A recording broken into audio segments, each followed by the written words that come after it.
ఒకడు పొద్దున్న లేచి చూసేటప్పటికి పక్కింట్లో మెర్సిడెస్ బెంజ్ కారు ఉంది. ఆశ్చర్యపోయాడు. మెర్సిడెస్ బెంజ్ కారు ఉంది, ఆ పక్కింటి వాడు దాన్ని కడుగుతున్నాడు. వీడు షాక్ అయ్యాడు.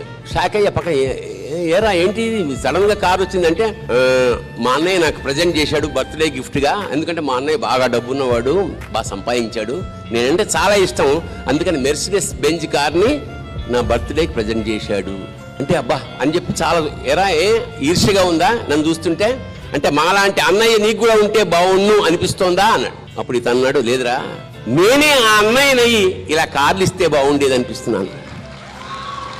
దట్ ఈస్ ద మెసేజ్ అమ్మా. మనం మన కోసం బతకడం ఎప్పుడైతే ప్రారంభించామో ప్రకృతి కూడా మనం వదిలేస్తుంది. Because he can look after himself.